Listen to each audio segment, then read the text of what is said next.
I just can't get enough of flower festivals. How about you? If flower arranging's your thing, with charity shopping and a little bit of crafting too, then why don't you consider subscribing to my channel?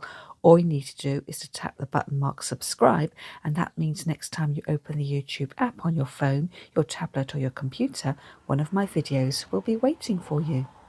I'm here with my friends Jan and Lisa to visit the church in the village of Charing, which is just outside Ashford here in Kent.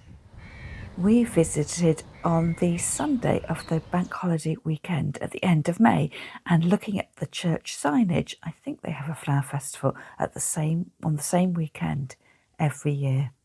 This flower festival was actually advertised as a craft and flower festival, so everybody was given an exhibit area, and some people went with the flower arrangement, some people incorporated crafts within their flower arrangements, and others were just all about the crafting. And what a fabulous welcome to the church, this spectacular arrangement here depicting summertime and remembering summer days gardening with my granddad.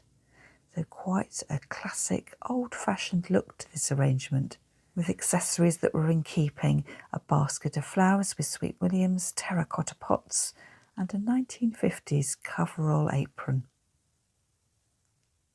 A lovely selection of flowers too. I love the way these colours harmonise, the pinks, purples and whites. It really does look as if it's from a time capsule from the 1950s. So what can we spot in this arrangement? I can see pink alstroemeria outlining the curve of the arrangement at the top, stocks in pale shades of mauve and lilac, sweet williams, pink roses, white roses, lovely red peonies, white alstroemeria at the base. I think there might be a little bit of a astrantia in there as well. And the trails of the cotoneaster foliage leading your eye down to these spectacular arum lilies at the base. What fun! This arrangement caught my eye. It's actually silk flowers arranged in a ceramic Wellington boot. Such a clever idea. As we take a closer look at the flowers and foliage that we used, it brings in mind holidays to Western Australia. Can you name those flowers? There's a pinhead protea, actually from South Africa. And I think the taller flowers there are banksia with eucalyptus too. And then check out this eye-catching arrangement in red, white and blue. I thought originally the outdoor patio heater was part of the arrangement, and then I realised there were others around the church, obviously a solution to the heating problems. And this exhibit features memories of the late Queen Elizabeth II. As your eye rises up through the design, following those rather spectacular blue poppies, you get a really good view of the quilt that's hanging up in the little display area next door. And don't forget to look up. Always follow the light when you're visiting a church flower festival, because there's always an arrangement up on the high windowsills.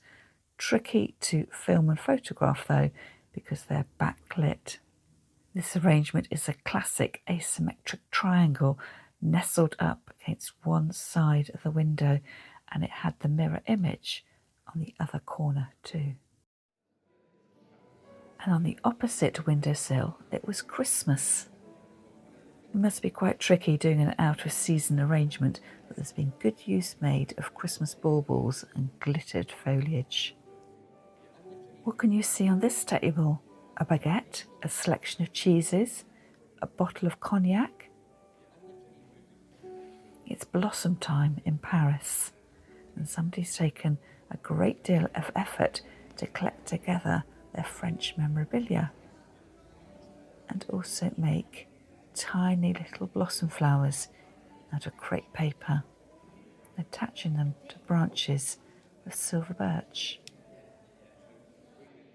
And from the simple elegance of springtime in Paris, we move to a beautiful English country garden. I'd love to have this many flowers growing in my own garden. Are you watching my series of gardening from scratch? I usually post videos of my garden exploits on a Thursday afternoon. Much like going to an art gallery, sometimes it's nice just to stand and look. There was a quiet hum in the background of the exhibitors and visitors chatting. So what can we see in this arrangement?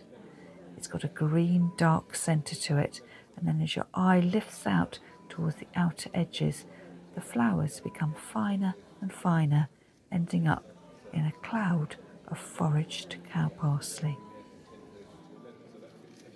It's the first time that I've been to a flower festival where the crafted elements have played such an important role in the exhibits. So we move here from this arrangement, from the beautiful pink roses, and then your eye is drawn to the cloud of fluff, and then behind, the fluffy tails of the pussy willow branches, and then tiny little flowers made out of woolen pom-poms. I can imagine someone's taken so much time putting this arrangement together. And then tucked into the corner, I followed the scent of the most amazing dark pink coloured oriental lilies. So many elements to enjoy in this particular exhibit. It was a shame it was tucked right into the corner. It was quite difficult to see. A clever mix of fresh flowers at the base of the design, and then as your eye lifted upwards, the branches of artificial blossoms spilling out over the top of your head. Have you spotted the roses? They're artificial but very good quality, being cut really short and then suspended from a small piece of wire. They just move around in the breeze. What struck me with this arrangement when I first looked at it was the way those same roses had been put inside the little glass baubles. Did you notice? There's a little sort of nest encircling the roses. And from the lush exotics of the oriental lilies and cascading silk flowers, we move on to an arrangement which features dried flowers. I reckon probably some of these flowers have been saved from old bouquets. A little bit of gyp, some roses, poppy seed heads, and the stand in which it's been arranged. They're candles, the type of candle stand that you use at Christmas time and put in your windows, a sort of Nordic look to it.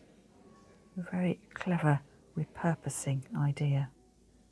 And from the red, white and blues of memories of late Queen Elizabeth II, we move on to a floral tribute to the post office, or more specifically, the Royal Mail. Someone here clearly has got quite the collection, and I wonder whether they might have had a connection with the post office, which recently closed in the village. There's roses here made out of ribbon. It's much harder to do than it looks. And here's another classic flower arrangement off in the side chapel. But before we look at the flowers, just cast your eye to the plant or the foliage arrangement off to the left, and then let your eyes follow along the floor. Can you see the bucket and the green tinge of algae? There was quite a lot of water damage to the church roof, and that's part of the reason you'll find, or probably the main reason, for most of the flower festivals that you attend is that they're desperately trying to raise money for church funds. I particularly like the staging of this exhibit, just picking up on probably what was already in the church, the blue kneelers, this blue curtain presumably covering a door, and then just the really slim line metal pedestal stand. Got some lovely peach roses, some of them looking a little bit worse for wear there. It'll probably do with having the ends recut, plunged in hot water, and then reinserting into the flower foam. We often think of church pedestal arrangements as having to be triangular in style, but this one's more oval, almost cloud-like.